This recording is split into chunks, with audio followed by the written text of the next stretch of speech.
Hello everyone and welcome to Simplex Cuisine. My name is Harper if you did not know, and today I am going to show you how to make easy, simple, and of course, as usual, delicious stuffed portobello mushrooms. So let us begin. So of course the ingredients will be written out, all mentioned out in the description down below, so check it out there. But with that, let us begin. So of course, let's begin by first washing off the portobello mushrooms. Now I don't actually like washing them with water because the mushrooms already have a lot of moisture in it, and we want to try to get the moisture out as best as possible. So instead of washing them with water, I just take a paper towel and just wipe them off as best I can until you can see all the dirt and grime is off the mushrooms. If you want to wet it a little bit, you can. So after that, you want to take out the stems of the mushrooms very lightly, keep those stems, and then use a knife and scrape off all of the, bottom, I'm not sure they're called, the ridges of the mushrooms. They'll come off really easily. But after that, because the portobello mushrooms are kind of flat, you want to make a little bit of a, you could say, indent or little bowl for the cream cheese mixture to lay in. So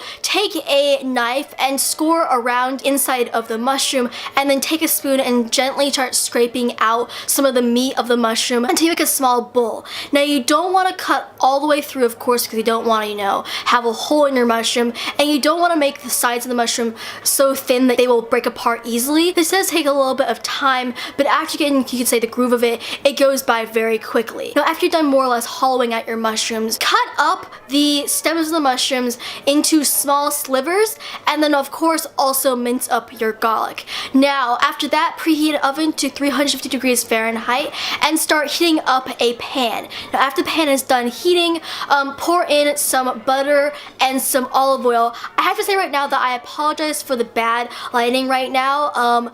Right now while I'm filming, it's very, very, very cloudy outside, and my camera can't really deal with weird lighting. So through this video, I have a lot of weird footage, so I apologize about that. But more or less from there, after you're done heating up your pan, after you're done melting some butter and some oil, pour in your garlic and more or less toast it up until it's golden brown or more like golden color, and then pour in your mushrooms, seasoned with salt and pepper, and also a little bit of Italian seasoning.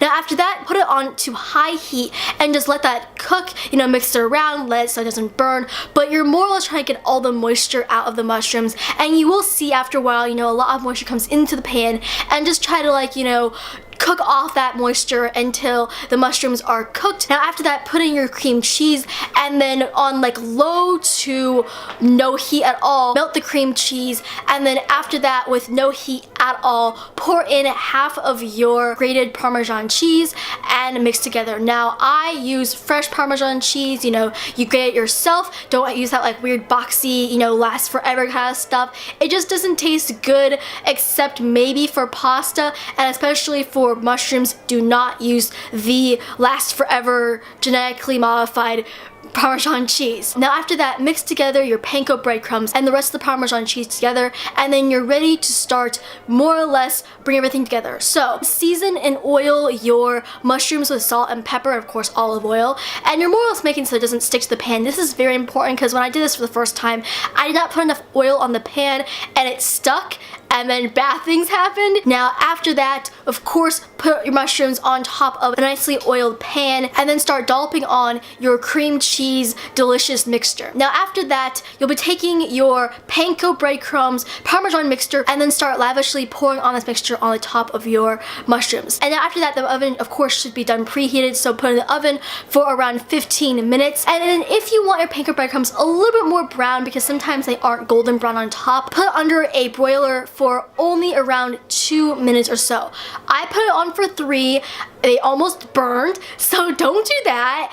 And then after that, of course, serve. This is an amazingly simple and of course delicious meal, and honestly this is really just a great appetizer. You don't have to have multiple appetizers, you can just have this and it works out perfectly. It's a great starter for an entree if you don't want the entree to be really heavy on food. It is deliciously creamy. The Parmesan and the panko breadcrumbs make it also nice and crunchy. The mushrooms give the whole dish a great delicious texture. The salt and pepper are there, and of course the Italian seasoning really does make the mushrooms just 10 times better. And of course it is a great easy recipe for anybody to do. But that being said, that's in the video. So of course, if you like this video, if you want some more from what, just subscribe. Hope you have an amazing day. I will say time, and as usual, goodbye.